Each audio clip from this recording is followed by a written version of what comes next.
উচ্চ প্রাথমিকের 14,000 পদে নিয়োগে বাধা নেই। হাইকোর্টের রায় আপাতত বহালই রাখল সুপ্রিম কোর্ট।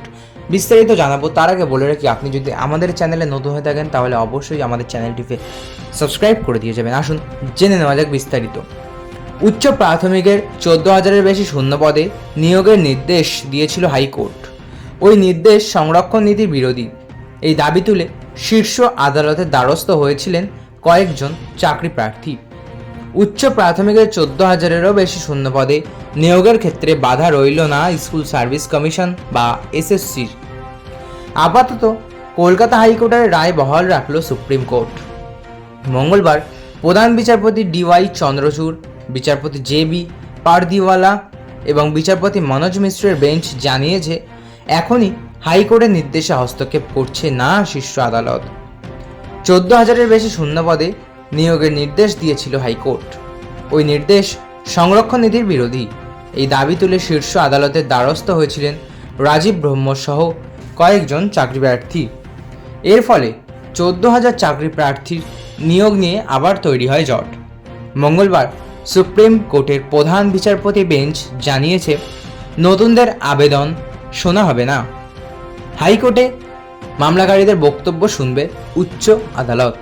গত 28শে আগস্ট বিচারপতি তপব্রত চক্রবর্তী এবং বিচারপতি পার্থসারথী চট্টোপাধ্যায়ের ডিভিশন বেঞ্চ রায় দিয়ে জানায়, উচ্চ প্রাথমিকে নতুন করে মেধা তালিকা প্রকাশ করতে হবে এসএসসিকে।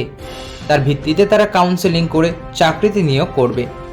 আদালতের ওই রায়ের ফলে প্রায় 8 বছর পরে 14,052 পদে নিয়োগ শুরু করেছিল এসএসসি। এরই মধ্যে আবার সুপ্রিম কোর্টে মামলা দায়ের হয়। 2015 সাল থেকে উচ্চ প্রাথমিকের নিয়োগ প্রক্রিয়া ঝুলে রয়েছে।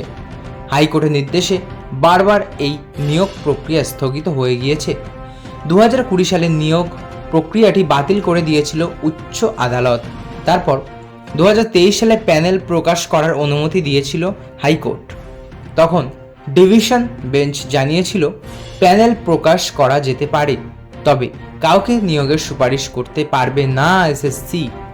এরপরে মামলাটি যায় নতুন ডিভিশন বেঞ্চে। গত 18 জুলাই বিচারপতি তপব্রত চক্রবর্তী এবং বিচারপতি পার্থসারথী চট্টোপাধ্যায়ের ডিভিশন বেঞ্চে ওই সংক্রান্ত শুনানি শেষ হয়। 28শে আগস্ট রায় ঘোষণা করা হয়।